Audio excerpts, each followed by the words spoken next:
Madame, Monsieur, bonsoir. Bienvenue au journal. Voici les titres du 20h30.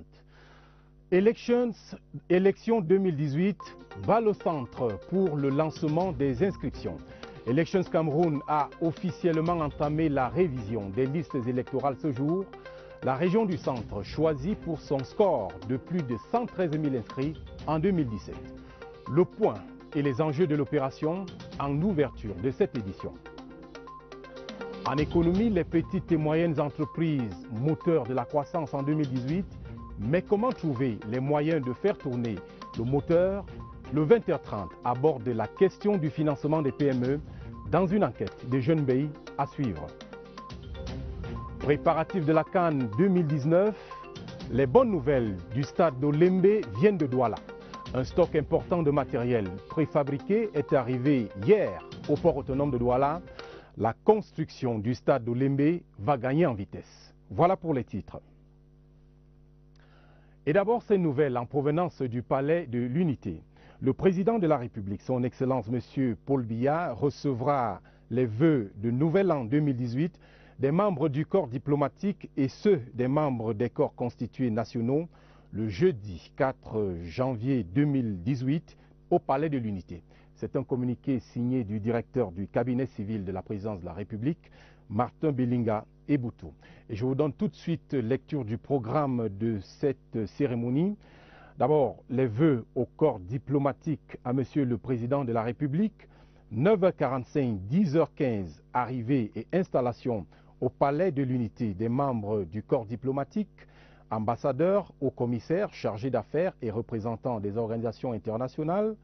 10h30, fin de la visite, fin de la mise en place des membres du corps diplomatique.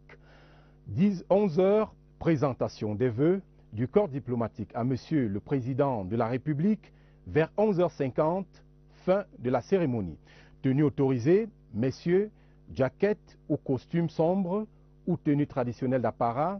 Dames, tailleur, robe ou tenue traditionnelle d'apparat. Chaussures fermées.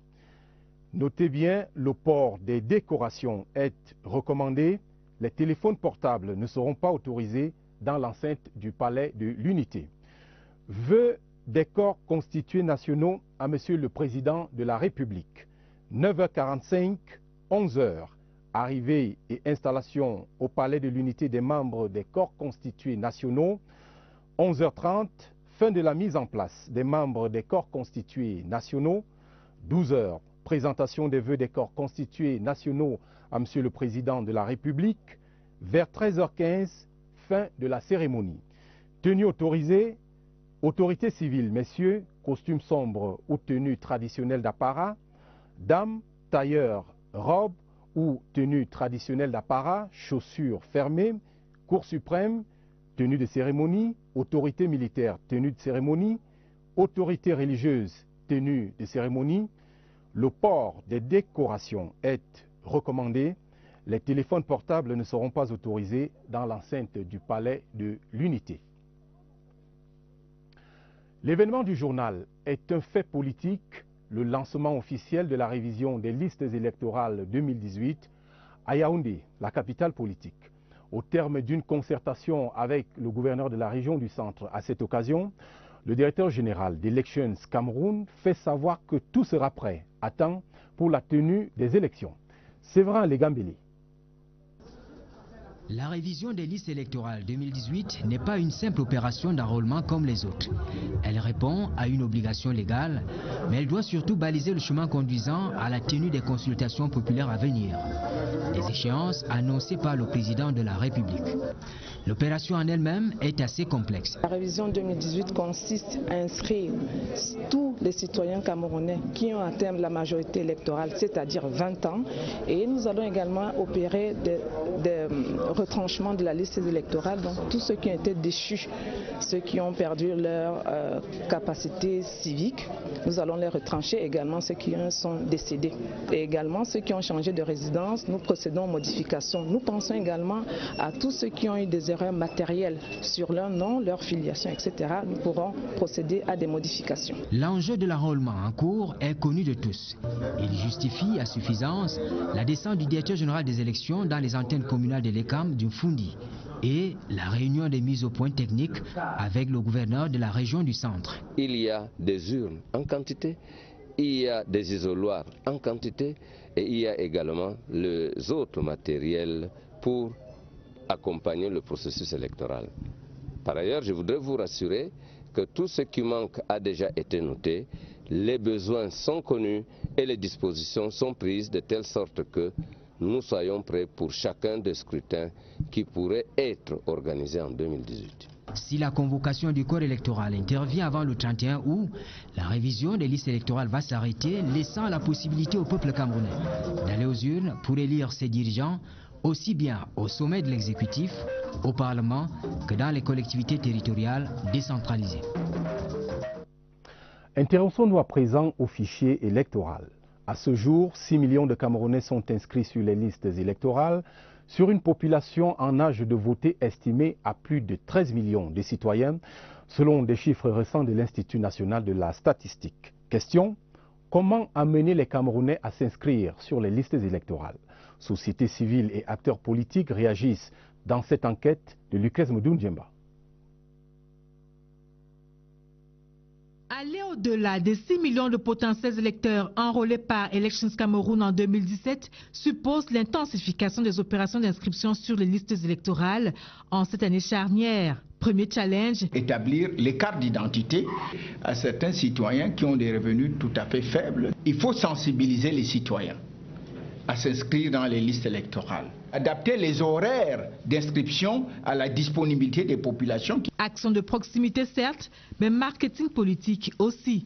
Aller dans les régions, dans les quartiers, dans les marchés, parler aux Camerounais directement, en laissant également des flyers, des prospectus qui les invitent à s'inscrire. Il faudra donc aller vers l'électorat, mais il faudra surtout lui expliquer le bien fondé des inscriptions sur les listes électorales. Leur expliquer très bien quel est le rôle qu'ils doivent jouer dans le processus électoral, quelle est la place que le suffrage occupe, et puis il faut briser le mythe de l'invincibilité, l'obsession de la fraude électorale.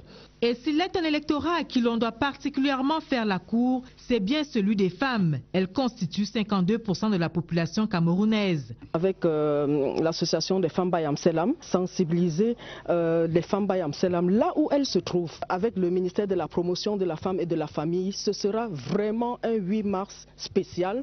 C'est un 8 mars spécial parce que toutes les femmes qui vont se déployer sur le boulevard dans les 10 régions du Cameroun vont trouver sur place les caravanes de More Women in Politics en association avec celles d'Elections Cameroun. Nous avons formé ces femmes qui ont pour rôle justement, pendant leur réunion d'association, de sensibiliser celles qui n'ont pas encore saisi la cause à s'y impliquer véritablement. Autre cible, les jeunes. Pour eux, l'État devra plus que jamais avoir le don d'ubiquité. L'État doit infiltrer les milieux de jeunes, réseaux sociaux, les associations récréatives, les associations sportives, et aussi intégrer dans les enseignements, surtout au niveau des lycées et des universités.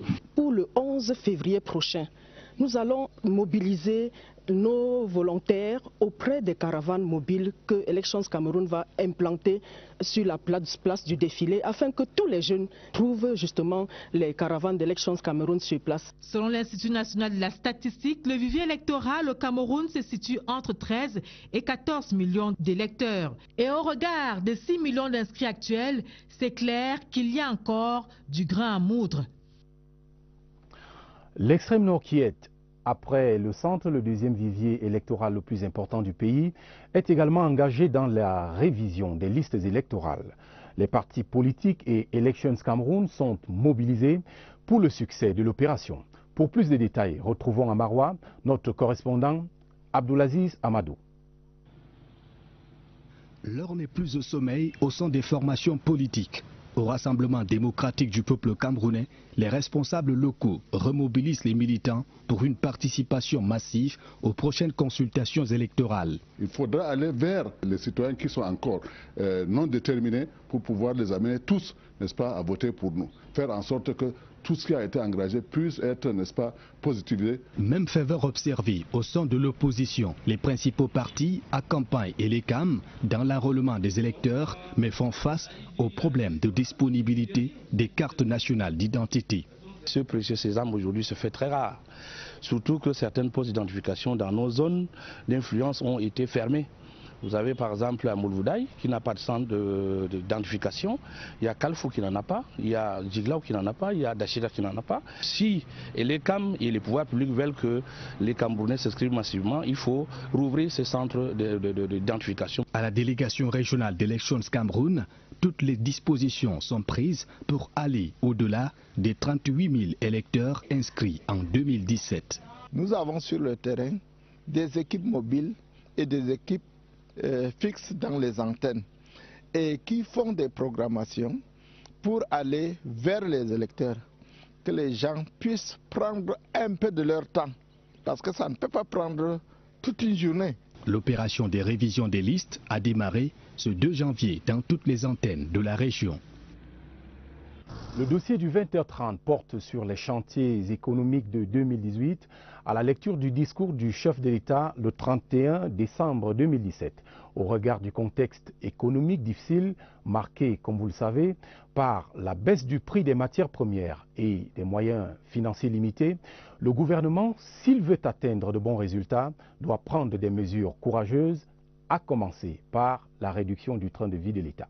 L'analyse de Julienne Vogo. Ministère des Finances, les documents sont prêts pour la distribution et surtout leur application. Ils consacrent l'optimisation des recettes fiscales et la discipline budgétaire. L'État met fin à des privilèges accordés à certains opérateurs économiques et procède à la refiscalisation de quelques produits de première nécessité.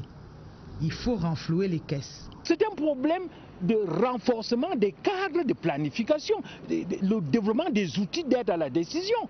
La rationalisation de la dépense publique est constitutive même de la gouvernance du pays. Afin de maîtriser la dépense publique, on annonce la restauration du comité de contrôle des rappels. Une opération de décompte physique des personnels de l'État, les recensements ayant montré des limites. Fini le reversement des soldes à des ayants droit de plus de 21 ans. Le régime indemnitaire sera revisé. La taille des missions ainsi que leur pertinence, fini les caisses d'avance et les subventions additionnelles. L'achat de véhicules administratifs, quant à lui, est subordonné à l'autorisation préalable du Premier ministre, chef du gouvernement. C'est décidé. L'État veut saisir le taureau par les cornes pour que cessent les dérives observées par le passé. Un des instruments de travail du gouvernement sera le plan d'urgence de 3 ans, initié en 2014 pour améliorer les conditions de vie des populations et relancer la croissance. Le secrétariat technique du programme rassure quant à la mise en œuvre des projets en 2018 pour rattraper le retard observé jusqu'ici. Les précisions dans ce reportage de Mélanie Betebe. Depuis quelque temps, quelques réalisations du plan d'urgence triennal pour la croissance se laissent admirer par les populations de Yaoundé et de Douala. Il y a les voiries dites légères qui ont effectivement commencé il y a 2 ans et demi sur un linéaire d'environ 32 km et qui sont à ce jour achevés. À Yaoundé, au niveau du marché de Vokbi, Vokatanambala. Je citerai également l'accès à la CATV au niveau de Douala. Si vous allez à Bepanda, en face du stade Omnisport, nous avons également Mabanda à Bonabéry. Il s'agit du volet aménagement urbain de ce programme qui comprend aussi la composante logements sociaux. 800 appartements à construire dans 8 chefs-lieux des régions. Nous avons commencé par Ebolova. Et Bolova, les travaux sont avancés à près de 85% à ce jour.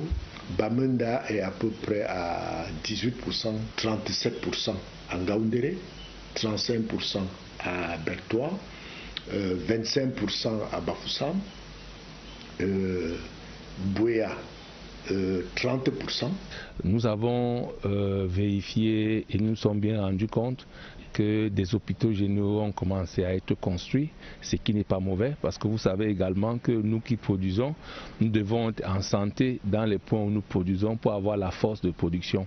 Le Planut, c'est aussi cet abattoir moderne construit en Ngaoundéré, premier d'une série qui verra le même type d'infrastructure à Yaoundé, Ebolova et Kribi. Abattoir ultra moderne et je pense que Les travaux se sont déroulés par rapport aux causes contractuelles. Il y a des choses, n'est-ce pas, sur l'exigence du maître d'ouvrage à ajouter pour essayer de rendre plus opérationnel cet abattoir. Sur les 120 000 hectares de terrain cultivable à valoriser dans la partie septentrionale du pays, seulement 15 000 le sont déjà. 40 000 sont en cours de discussion. Sur les 20 routes régionales retenues dans ce programme en vue du désenclavement des bassins de production agricole, seulement 5 sont en cours de construction. Le retard pris dans la mise en œuvre de ce plan a été dû pour l'essentiel aux études. Certainement peut-être parce qu'il n'y avait pas eu une maturation des projets, parce que vous savez, le chef d'État a surpris tout le monde.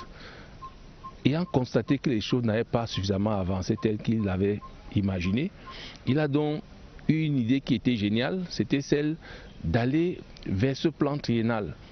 Dans le volet énergétique, on devra voir construit dans les prochains mois le barrage de Biri dans la Damawa. Actuellement, nous sommes à 100% du taux de réalisation des travaux préparatoires. Donc on attend juste l'autorisation du gouvernement pour le lancement officiel. Le coût estimé de ce plan adjuvant du DSE est de 1000 milliards de francs CFA. Les banques ont adhéré au projet pour plus de 400 milliards de francs CFA. D'autres fonds ont été levés sur les marchés des capitaux. Dans cet environnement économique, les petites et moyennes entreprises tiendront une place de choix selon les projections du chef de l'État dans son message de fin d'année. Comment faciliter donc l'accès de ces entreprises au financement? Voici quelques éléments de réponse dans cette enquête de Jeune BI. En 2009, des sources dignes de foi faisaient état de l'existence au Cameroun de 94 000 PME. Près de la moitié de celles-ci disparaissaient 5 ans à peine après leur création. Preuve, s'il en est, que le secteur des petites et moyennes entreprises rencontre quelques difficultés dans notre pays. Il y a un problème d'asymétrie d'information entre la PME et la banque. La PME, pour prendre l'exemple des très petites et petites, la plupart ne sont pas structurées et n'arrivent pas à produire les documents qui sont exigés au premier contact avec le banquier. Les bilans, les documents comptables et fiscaux. Les raisons de cet état de choses sont légion. La moindre n'étant pas l'amateurisme de certains promoteurs. Il ne s'agit pas seulement pour la PME d'avoir un crédit. Il y a l'accès au marché. Vous pouvez avoir un crédit et ne pas vendre. Parce que l'objectif pour une entreprise qui se crée, c'est de vendre le bien, le service qu'il produit. La situation serait-elle pour autant bloquée? Que non, pensent certains économistes.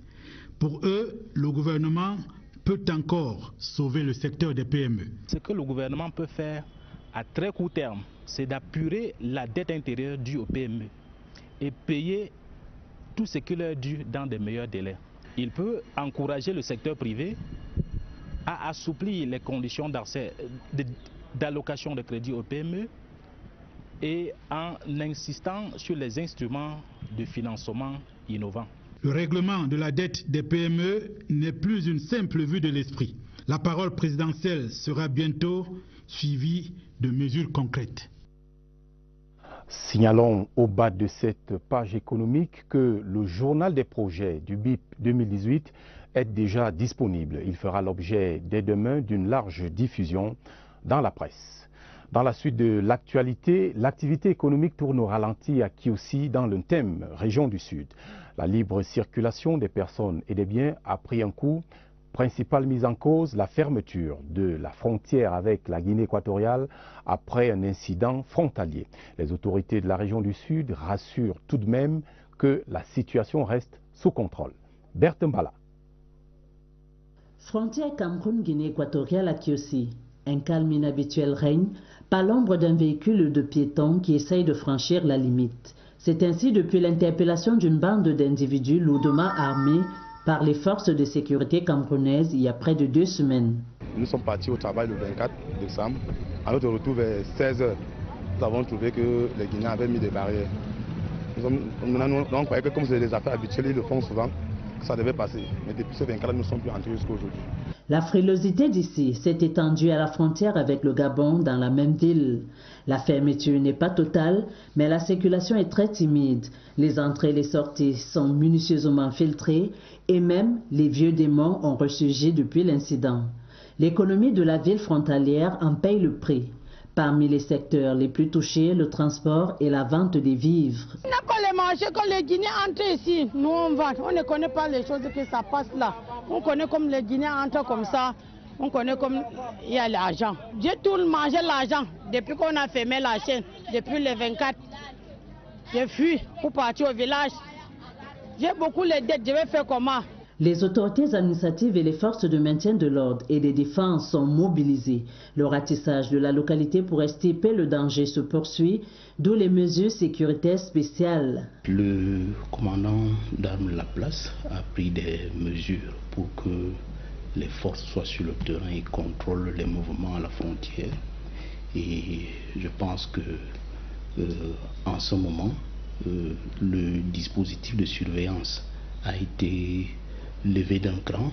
Les forces sont en alerte et on peut rassurer les populations que la situation est sous contrôle.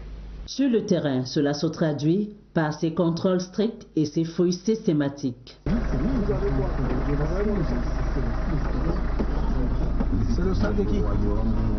Le prix à payer par chacun pour la sécurité de tous. Le ministre de la Santé publique a effectué ce jour une visite des locaux de l'hôpital Jamo à Yaoundé. André Mamafouda a remobilisé le personnel et évalué la qualité des soins administrés aux patients. Le reportage de Christian Batiegane. L'accident est survenu vers 5 heures au barrage du poste de contrôle mixte. On a vu comment le camion s'est dérapé. Bon, on s'est donc mis à fuir. Nous étions 4 derrière ma voiture, moi, mon motoboy, le douanier et le gendarme. Le camion est venu buter derrière mon camion. Bilan, 2 morts. Le motorboy du camion citerne et le gendarme Modeste Mbosso en service commandé dans ce poste de contrôle mixte installé à l'entrée de la ville dans le cadre de la lutte contre l'insécurité. Ils ont eu le temps de donner l'alerte. Tous les éléments ont dégagé la voie. Malheureusement, pour l'un d'eux, lorsque la SEMI est arrivée au niveau de Dodan, le camion et le tracteur se sont détachés. Et un élément, le gendarme Osso, qui allait s'abriter en contrebas, loin de la chaussée, a vu la citerne venir vers lui et la citerne a pu se poser sur lui et le pire est arrivé. Le chauffeur de la remorque gravement blessé a été conduit dans un hôpital à Bafoussam. Le camion qui obstruait la chaussée a été dégagé et la circulation rétablie. Nous excuse pour cet élément en provenance de Siat TV Ouest à Bafoussam. Nous allons à présent suivre cet élément proposé par Christian Batiegane sur la visite effectuée par le ministre de la Santé publique André Mamafouda. C'était ce jour à l'hôpital Jamo de Yaoundé. C'est pour mobiliser les troupes et surtout faire irradier la volonté du chef de l'État contenue dans sa sortie discursive du 31 décembre dernier que André Mamafouda s'est rendu ce jour à l'hôpital Jamo de Yaoundé. Par une analyse intertextuelle du discours présidentiel, le ministre de la Santé publique a analysé les spasmes qui secouent l'hôpital camerounais en général et indiqué sa démarche méthodologique. Il importe de savoir que le système de santé doit être prêt. Nous devons connaître les forces et faiblesses de chaque hôpital. Et la rencontre d'aujourd'hui avait pour but d'abord que les uns et les autres comprennent ce qui est attendu avec l'avènement de la couverture santé universelle. Devant le pâle tableau des morts infortunés s'étalant sur des années comme des épisodes haletant d'un feuilleton à rebondissement, le ministre Santé souhaite abolir les clivages sociaux et jeter un pont sanitaire par-dessus l'abîme qui sépare riches et pauvres pour asseoir la couverture santé universelle et la qualité des soins pour tous les Camerounais. La visite permet que nous recentrions nos efforts, que nous recentrions nos idées et que nous redevenons professionnels. Après la partie protocolaire, le ministre Santé a troqué son costume ministériel contre une chemise de père de famille pour un échange constructif avec le personnel médical Dans une démarche de participation féconde au cours d'une cérémonie qui accompagnait aussi certains personnels devant faire valoir leur droit à la retraite. Et cette bonne nouvelle en santé pour signaler la suspension du mot d'ordre de grève annoncé dans les hôpitaux publics pour le 8 janvier prochain. Cette décision est l'aboutissement d'une série de concertations menées par le ministre de la Santé publique avec les responsables syndicaux. Le gouvernement a, à cet effet, mis sur pied un groupe de travail chargé de la révision du statut particulier des fonctionnaires du corps de la santé publique et un comité de suivi de la mise en application des textes réglementaires. L'ambassadeur de France au Cameroun s'est rendu dans la commune de Kop-Dombo, département d'Union et Foumou. Gilles Thibault répondait à l'invitation de Roger Nkododan, président du Parlement panafricain et élite de la localité. Le compte rendu de la visite, Lucas Medoundjemba. Un détour par le pont sur le fleuve Nion, puis le président du Parlement panafricain, Roger Nkododan, conduit son hôte Gilles Thibault au village Ngobo. 1 heure pour venir à bout de la cinquantaine de kilomètres qui séparent Kop-Dombo de la ville d'Ayos. Et l'ambassadeur de France au Cameroun peut alors fouler le sol de cette commune de plus de 25 000 âmes pour une visite de travail et d'amitié. L'amitié entre la France et notre arrondissement, parce que le site avait été attribué aux Français en 1934, qui l'ont exploité jusqu'à 1975. Et aujourd'hui, nous avons gardé ces relations d'amitié.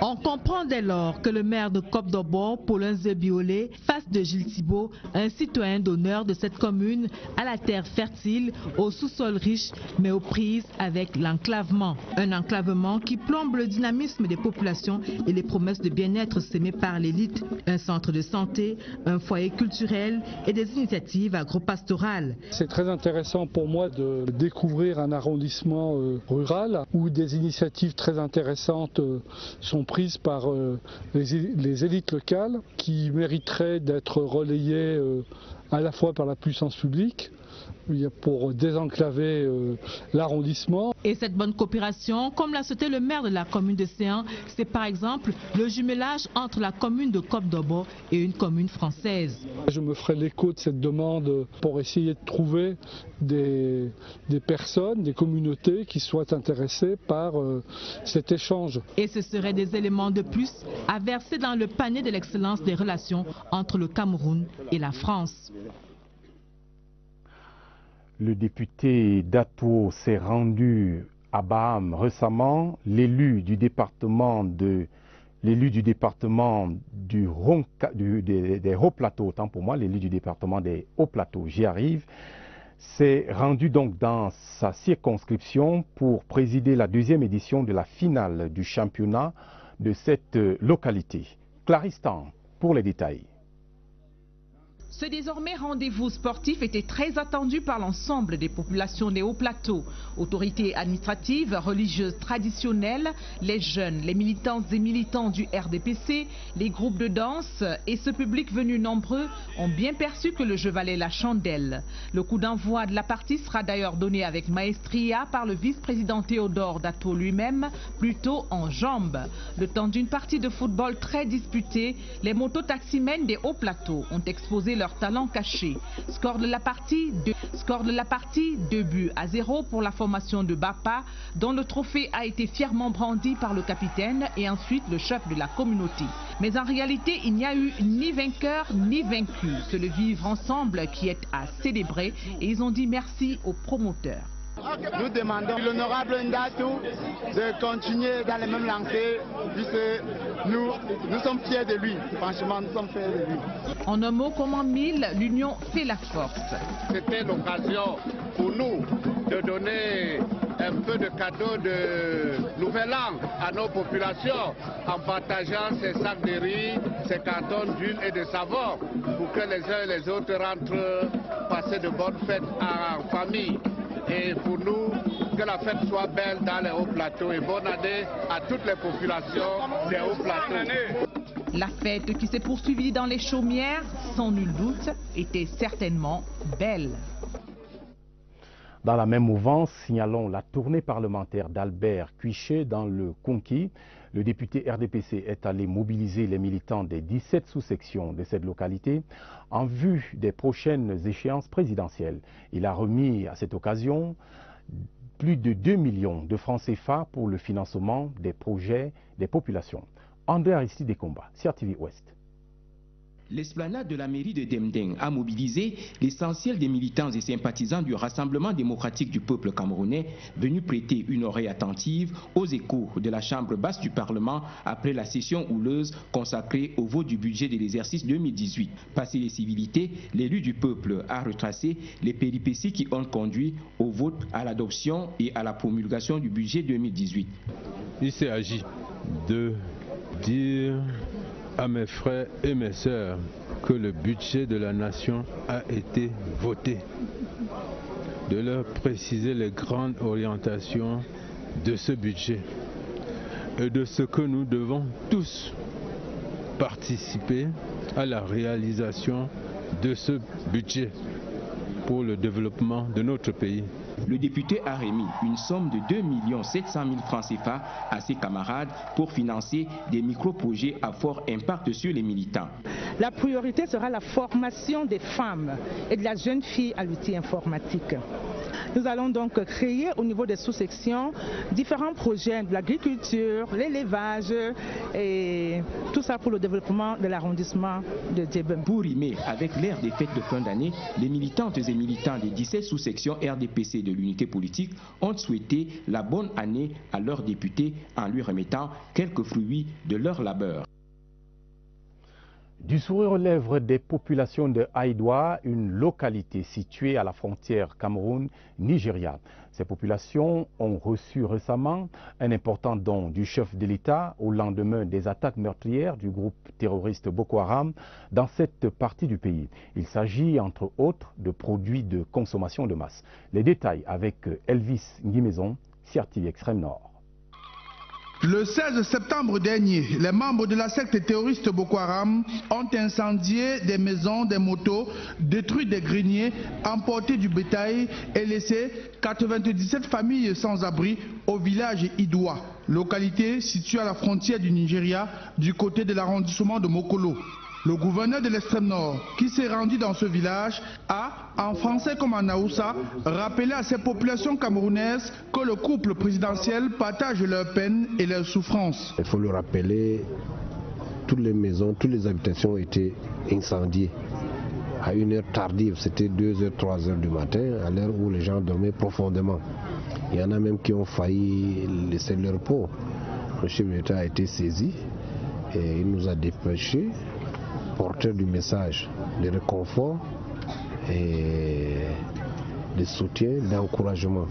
Le gouverneur Midjiyawa Bakari n'est pas venu les mains vides. Dans sa hôte de Père Noël, le réconfort du couple présidentiel qui se matérialise par des produits de grande consommation, du matériel de cuisine et autres matelas, couvertures, nattes et bouilloires.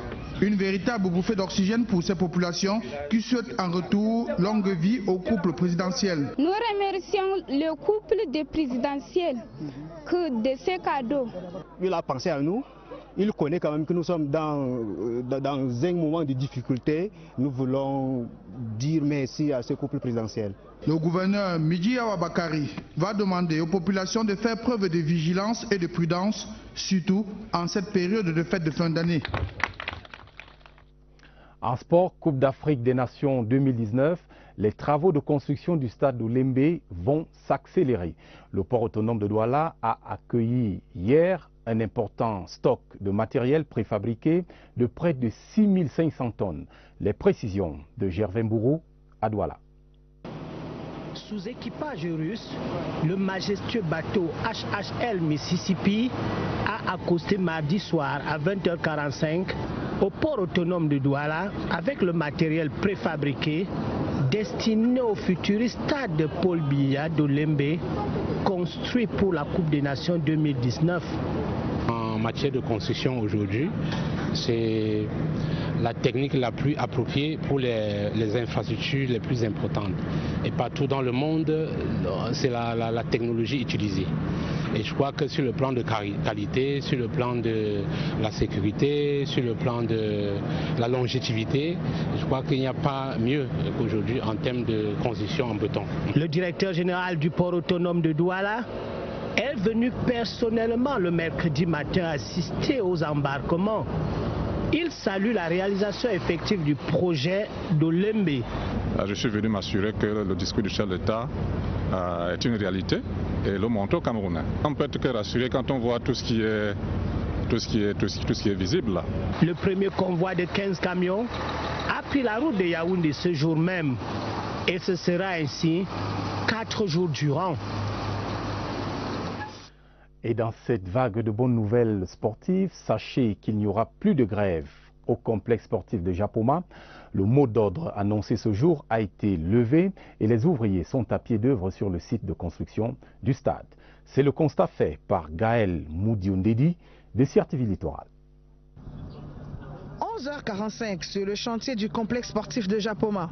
Les employés qui ont la lourde tâche de construire le stade de 50 000 places pour la CAN 2019 quittent le chantier par petits groupes. Comme d'habitude, direction le restaurant. 1 heure plus tard, tout le monde est de retour à son poste. La tempête qui grondait est passée. Mais la journée d'avant était houleuse. Plus le chantier évolue, plus évidemment des problèmes peuvent arriver, puisqu'il y a des informations qui viennent de part et d'autre. À Olembe, on paye comme ça, à Garoua, on paye comme ça. C'est ce genre de revendications que les autorités en place, l'inspection du travail, le sous-préfet, ils ont fait la descente et nous avons travaillé hier jusqu'à 21h. Nous avons arrêté une feuille de route que nous sommes en train d'implémenter. Les près de 1000 employés mobilisés qui se relaient jour et nuit ne sont pas toujours d'accord. C'est pas que les Camerounais, même les Turcs ont des problèmes, mais nous négocions, nous trouvons des solutions, nous les résolvons. Pour ce qui est de l'ouvrage, 2 terrains d'entraînement sont entièrement terrassés. On termine à présent le bâtiment central du côté ouest du stade. Ceci est le dernier niveau. Après, nous entamerons les travaux de la structure d'acier. À quelques jours de la descente de la mission de contrôle de la CAF, la sérénité règne sur le chantier de Japoma. Toujours en sport football, l'actualité du jour, c'est le match de rodage qui oppose en ce moment à Rabat au Maroc les Lions indomptables à Prime à la Guinée dans la perspective de la 5e édition du championnat d'Afrique des Nations prévu du 13 janvier au 4 février prochain. En attendant les résultats de cette rencontre, faisons connaissance avec le groupe D dans lequel évoluera le Cameroun. Une présentation de Jean Cyriac Besseux. Moustapha Hadji a eu la main légère pour le Cameroun en lui réservant un groupe D ouvert. Un groupe composé de l'Angola, du Burkina Faso, du Congo et du Cameroun. Les Palancas Negras d'Angola, qui en seront à leur 2e participation à une phase finale du CHAN, ont mordu la poussière en finale en 2014 face à la République démocratique du Congo. Le rendez-vous marocain est naturellement placé sous le signe de la revanche côté angolais. Le Congo, tombeur de la République démocratique du Congo tenante du titre, durant les éliminatoires, a un coup à jouer dans ce 5e CHAN. Idem pour le Burkina Faso qui effectue sa 3e apparition au championnat d'Afrique réservé aux joueurs locaux. Jusqu'ici, les Burkinabés n'ont pas réussi à inscrire leur nom dans le prestigieux registre des pays ayant remporté le CHAN. Le Cameroun fait figure de favori du groupe, lui qui participe à ce tournoi sans discontinuer depuis 2011. À chaque apparition, l'aventure s'arrête en quart de finale pour nos indomptables à Prime. Rigobert Somba Anak et sa troupe ont promis de faire mieux que lors des précédentes éditions. On croise les doigts pour cette nouvelle cuvée des Lions à Prime. À retenir de cette édition, le démarrage de la révision du fichier électoral pour le compte de 2018. Les opérations lancées officiellement à Yaoundé ce jour se poursuivent dans le reste du pays. Le rôle des petites et moyennes entreprises dans l'activité économique. En 2018, Les solutions d'accès au financement ont été esquissées par les acteurs dans ce journal. Et puis, en sport, préparatif de la CAN 2019, vous avez eu les bonnes nouvelles d'Olembe. Les travaux de construction du stade peuvent désormais s'accélérer grâce au matériel préfabriqué arrivé hier au port autonome de Douala.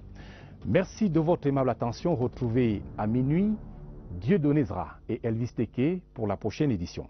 Je serai là demain, 20h30. Bonsoir.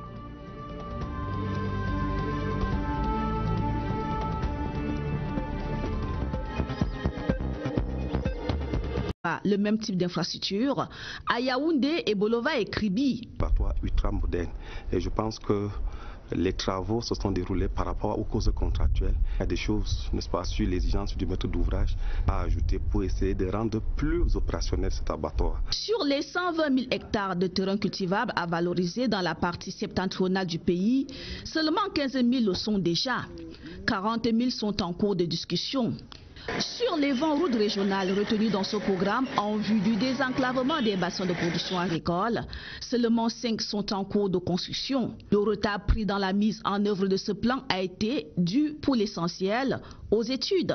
Certainement peut-être parce qu'il n'y avait pas eu une maturation des projets, parce que vous savez, le chef d'État a surpris tout le monde. Ayant constaté que les choses n'avaient pas suffisamment avancé telles qu'il l'avait imaginé, il a donc une idée qui était géniale, c'était celle d'aller vers ce plan triennal. Dans le volet énergétique, on devra voir construit dans les prochains mois le barrage de Biri dans la Damawa. Actuellement, nous sommes à 100% du taux de réalisation des travaux préparatoires. Donc on attend juste l'autorisation du gouvernement pour le lancement officiel. Le coût estimé de ce plan adjuvant du DSE est de 1000 milliards de francs CFA.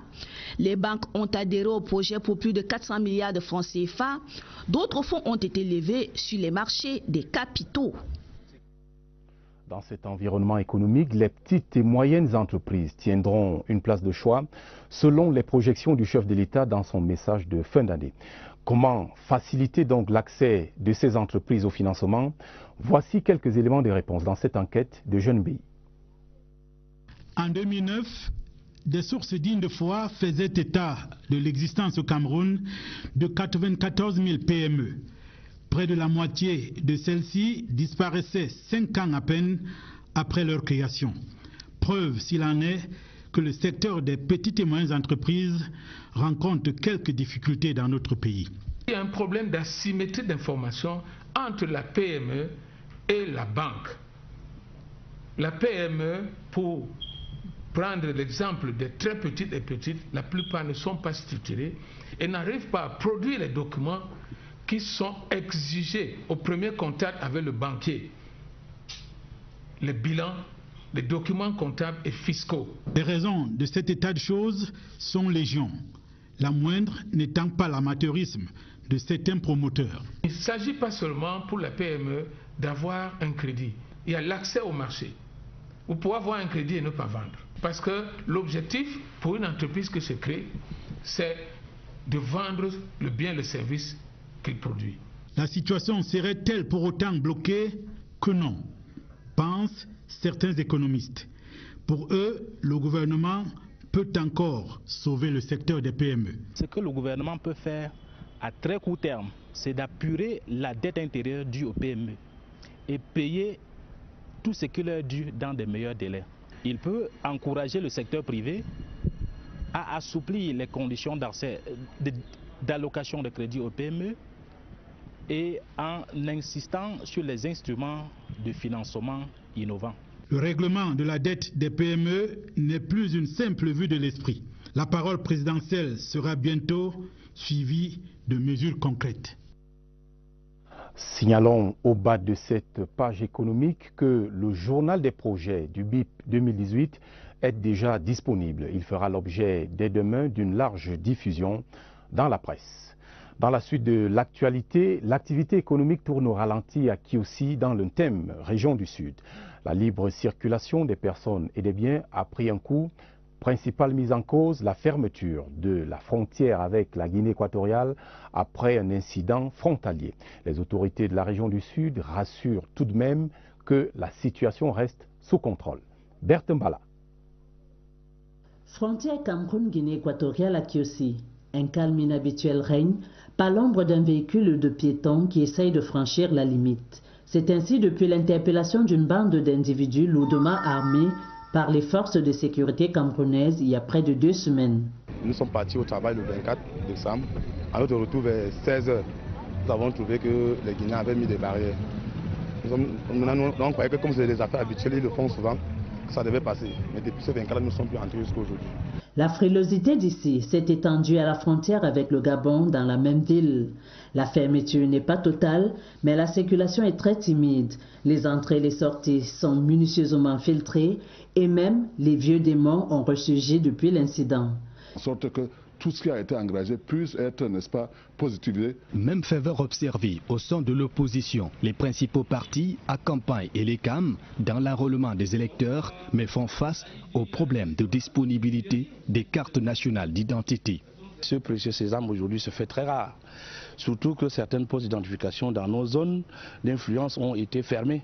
Vous avez par exemple à Moulvoudaï qui n'a pas de centre d'identification, il y a Kalfou qui n'en a pas, il y a Djiglaou qui n'en a pas, il y a Dachida qui n'en a pas. Si les CAM et les pouvoirs publics veulent que les Camerounais s'inscrivent massivement, il faut rouvrir ces centres d'identification. À la délégation régionale d'Elections Cameroun, toutes les dispositions sont prises pour aller au-delà des 38 000 électeurs inscrits en 2017. Nous avons sur le terrain des équipes mobiles et des équipes fixes dans les antennes et qui font des programmations pour aller vers les électeurs, que les gens puissent prendre un peu de leur temps, parce que ça ne peut pas prendre toute une journée. L'opération des révisions des listes a démarré ce 2 janvier dans toutes les antennes de la région. Le dossier du 20h30 porte sur les chantiers économiques de 2018 à la lecture du discours du chef de l'État le 31 décembre 2017. Au regard du contexte économique difficile, marqué, comme vous le savez, par la baisse du prix des matières premières et des moyens financiers limités, le gouvernement, s'il veut atteindre de bons résultats, doit prendre des mesures courageuses, à commencer par la réduction du train de vie de l'État. L'analyse de Julienne Vogo. Ministère des Finances, les documents sont prêts pour la distribution et surtout leur application. Ils consacrent l'optimisation des recettes fiscales et la discipline budgétaire. L'État met fin à des privilèges accordés à certains opérateurs économiques et procède à la refiscalisation de quelques produits de première nécessité. Il faut renflouer les caisses. C'est un problème de renforcement des cadres de planification, le développement des outils d'aide à la décision. La rationalisation de la dépense publique est constitutive même de la gouvernance du pays.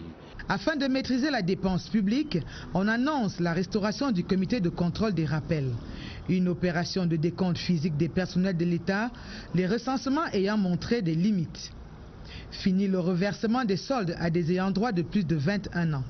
Le régime indemnitaire sera revisé. La taille des missions ainsi que leur pertinence, fini les caisses d'avance et les subventions additionnelles. L'achat de véhicules administratifs, quant à lui, est subordonné à l'autorisation préalable du Premier ministre, chef du gouvernement. C'est décidé. L'État veut saisir le taureau par les cornes pour que cessent les dérives observées par le passé. Un des instruments de travail du gouvernement sera le plan d'urgence de 3 ans, initié en 2014 pour améliorer les conditions de vie des populations et relancer la croissance. Le secrétariat technique du programme rassure quant à la mise en œuvre des projets en 2018 pour rattraper le retard observé jusqu'ici. Les précisions dans ce reportage de Mélanie Betebe. Depuis quelque temps, quelques réalisations du plan d'urgence triennal pour la croissance se laissent admirer par les populations de Yaoundé et de Douala. Il y a les voiries dites légères qui ont effectivement commencé il y a 2 ans et demi sur un linéaire d'environ 32 km et qui sont à ce jour achevés. À Yaoundé, au niveau du marché de Vokbi, Vokatanambala, je citerai également l'accès à la CATV au niveau de Douala. Si vous allez à Bepanda, en face du stade Omnisport, nous avons également Mabanda à Bonabéry. Il s'agit du volet aménagement urbain de ce programme qui comprend aussi la composante logements sociaux. 800 appartements à construire dans 8 chefs-lieux des régions. Nous avons commencé par Ebolova. Ebolova, les travaux sont avancés à près de 85% à ce jour. Bamenda est à peu près à 18%, 37% à Ngaoundéré, 35% à Bertois, 25% à Bafoussam, Bouéa, 30%. Nous avons vérifié et nous nous sommes bien rendus compte que des hôpitaux généraux ont commencé à être construits, ce qui n'est pas mauvais parce que vous savez également que nous qui produisons, nous devons être en santé dans les points où nous produisons pour avoir la force de production. Le Planut, c'est aussi cet abattoir moderne construit en Ngaoundéré, premier d'une série qui verra retrancher également ceux qui sont décédés et également ceux qui ont changé de résidence. Nous procédons aux modifications. Nous pensons également à tous ceux qui ont eu des erreurs matérielles sur leur nom, leur filiation, etc. Nous pourrons procéder à des modifications. L'enjeu de l'enrôlement en cours est connu de tous. Il justifie à suffisance la descente du directeur général des élections dans les antennes communales de l'ECAM du Mfundi et la réunion des mises au point techniques avec le gouverneur de la région du centre. Il y a des urnes en quantité, il y a des isoloirs en quantité et il y a également les autres matériels pour accompagner le processus électoral. Par ailleurs, je voudrais vous rassurer que tout ce qui manque a déjà été noté, les besoins sont connus et les dispositions sont prises de telle sorte que nous soyons prêts pour chacun des scrutins qui pourraient être organisés en 2018. Si la convocation du corps électoral intervient avant le 31 août, la révision des listes électorales va s'arrêter, laissant la possibilité au peuple camerounais d'aller aux urnes pour élire ses dirigeants, aussi bien au sommet de l'exécutif, au Parlement, que dans les collectivités territoriales décentralisées. Intéressons-nous à présent au fichier électoral. À ce jour, 6 millions de Camerounais sont inscrits sur les listes électorales, sur une population en âge de voter estimée à plus de 13 millions de citoyens, selon des chiffres récents de l'Institut national de la statistique. Question: comment amener les Camerounais à s'inscrire sur les listes électorales? Société civile et acteurs politiques réagissent dans cette enquête de Lucas Moudoundjemba.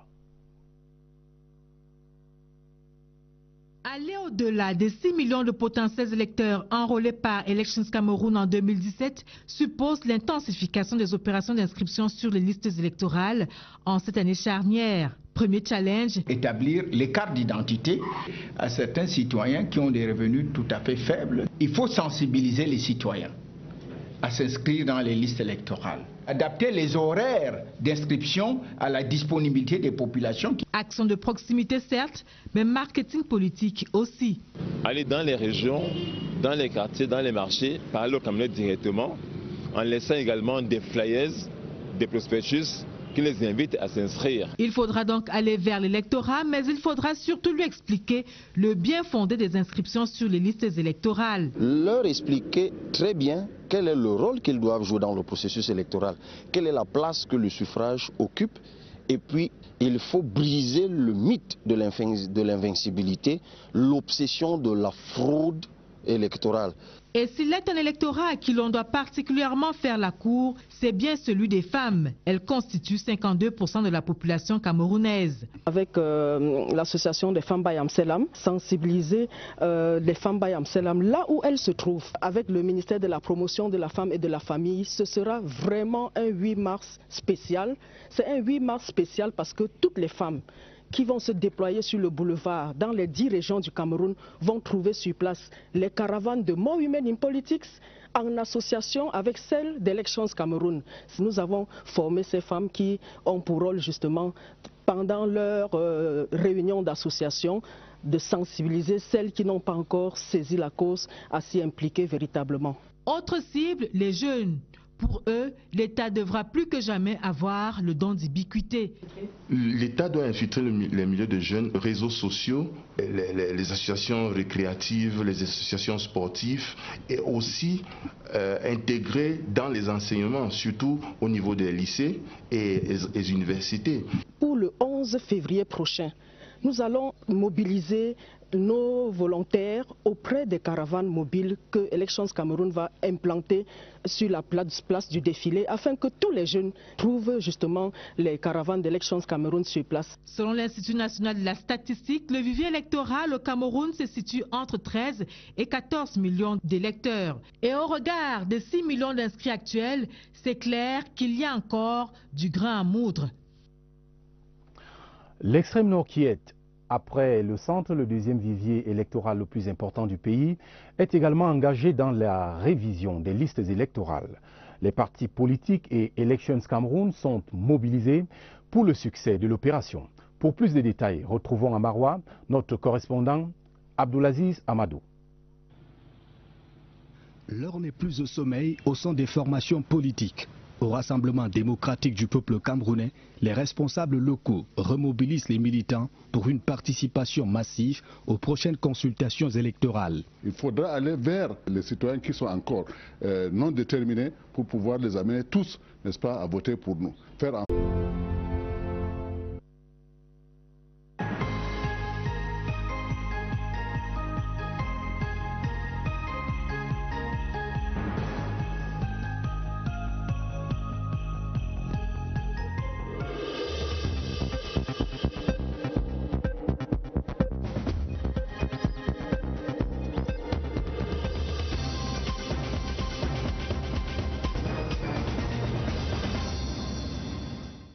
Madame, Monsieur, bonsoir. Bienvenue au journal. Voici les titres du 20h30. Élections 2018, balle au centre pour le lancement des inscriptions. Elections Cameroun a officiellement entamé la révision des listes électorales ce jour. La région du centre choisie pour son score de plus de 113 000 inscrits en 2017. Le point et les enjeux de l'opération en ouverture de cette édition. En économie, les petites et moyennes entreprises, moteurs de la croissance en 2018, mais comment trouver les moyens de faire tourner le moteur? Le 20h30 aborde la question du financement des PME dans une enquête de Jeunes Bay à suivre. Préparatifs de la CAN 2019, les bonnes nouvelles du stade d'Olembe viennent de Douala. Un stock important de matériel préfabriqué est arrivé hier au port autonome de Douala. La construction du stade d'Olembe va gagner en vitesse. Voilà pour les titres. Et d'abord, ces nouvelles en provenance du Palais de l'Unité. Le président de la République, son Excellence M. Paul Biya, recevra les vœux de Nouvel An 2018 des membres du corps diplomatique et ceux des membres des corps constitués nationaux le jeudi 4 janvier 2018 au Palais de l'Unité. C'est un communiqué signé du directeur du cabinet civil de la présidence de la République, Martin Belinga Eboutou. Et je vous donne tout de suite lecture du programme de cette cérémonie. D'abord, les vœux au corps diplomatique à Monsieur le Président de la République. 9h45, 10h15, arrivée et installation au Palais de l'Unité des membres du corps diplomatique, ambassadeurs, hauts commissaires, chargés d'affaires et représentants des organisations internationales. 10h30, fin de la visite, fin de la mise en place des membres du corps diplomatique. 11h, présentation des vœux du corps diplomatique à Monsieur le Président de la République. Vers 11h50, fin de la cérémonie. Tenue autorisée, messieurs, jaquette ou costume sombre ou tenue traditionnelle d'apparat. Dames, tailleur, robe ou tenue traditionnelle d'apparat. Chaussures fermées. Notez bien, le port des décorations est recommandé. Les téléphones portables ne seront pas autorisés dans l'enceinte du Palais de l'Unité. Vœux des corps constitués nationaux à Monsieur le Président de la République. 9h45, 11h, arrivée et installation au Palais de l'Unité des membres des corps constitués nationaux. 11h30, fin de la mise en place des membres des corps constitués nationaux. 12h, présentation des vœux des corps constitués nationaux à Monsieur le Président de la République. Vers 13h15, fin de la cérémonie. Tenue autorisée, autorité civile, messieurs, costume sombre ou tenue traditionnelle d'apparat. Dames, tailleur, robe ou tenue traditionnelle d'apparat, chaussures fermées. Cour suprême, tenue de cérémonie. Autorité militaire, tenue de cérémonie. autorités religieuses, tenues de cérémonies, le port des décorations est recommandé. Les téléphones portables ne seront pas autorisés dans l'enceinte du palais de l'Unité. L'événement du journal est un fait politique, le lancement officiel de la révision des listes électorales 2018 à Yaoundé, la capitale politique. Au terme d'une concertation avec le gouverneur de la région du centre à cette occasion, le directeur général d'Elections Cameroun fait savoir que tout sera prêt à temps pour la tenue des élections. Séverin Legambeli. La révision des listes électorales 2018 n'est pas une simple opération d'enrôlement comme les autres. Elle répond à une obligation légale, mais elle doit surtout baliser le chemin conduisant à la tenue des consultations populaires à venir. Des échéances annoncées par le président de la République. L'opération en elle-même est assez complexe. La révision 2018 consiste à inscrire tous les citoyens camerounais qui ont atteint la majorité électorale, c'est-à-dire 20 ans, et nous allons également opérer des retranchements de la liste électorale, donc tous ceux qui ont été déchus, ceux qui ont perdu leur capacité civique, nous allons les... L'économie de la ville frontalière en paye le prix. Parmi les secteurs les plus touchés, le transport et la vente des vivres. On n'a pas les marchés quand les Guinéens entrent ici. Nous on vend, on ne connaît pas les choses que ça passe là. On connaît comme les Guinéens entrent comme ça. On connaît comme il y a l'argent. J'ai tout mangé l'argent depuis qu'on a fermé la chaîne, depuis le 24. J'ai fui pour partir au village. J'ai beaucoup les dettes, je vais faire comment? Les autorités administratives et les forces de maintien de l'ordre et de défense sont mobilisées. Le ratissage de la localité pour extirper le danger se poursuit, d'où les mesures sécuritaires spéciales. Le commandant d'armes de la place a pris des mesures pour que les forces soient sur le terrain et contrôlent les mouvements à la frontière. Et je pense que en ce moment, le dispositif de surveillance a été levé d'un cran. Les forces sont en alerte et on peut rassurer les populations que la situation est sous contrôle. Sur le terrain, cela se traduit par ces contrôles stricts et ces fouilles systématiques.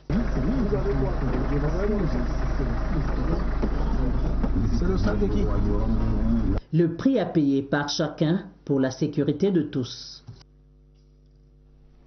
Le ministre de la Santé publique a effectué ce jour une visite des locaux de l'hôpital Jamoh à Yaoundé. André Mamafouda a remobilisé le personnel et évalué la qualité des soins administrés aux patients. Le reportage de Christian Batiegane. L'accident est survenu vers 5 heures au barrage du poste de contrôle mixte. On a vu comment le camion s'est dérapé. Bon, on s'est donc mis à fuir. Nous étions 4 derrière ma voiture, moi, mon motoboy, le douanier et le gendarme. Le camion est venu buter derrière mon camion. Bilan, 2 morts.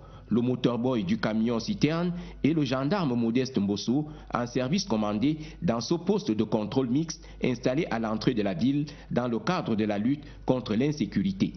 Ils ont eu le temps de donner l'alerte. Tous les éléments ont dégagé la voie. Malheureusement, pour l'un d'eux, lorsque la SEMI est arrivée au niveau de Dodan,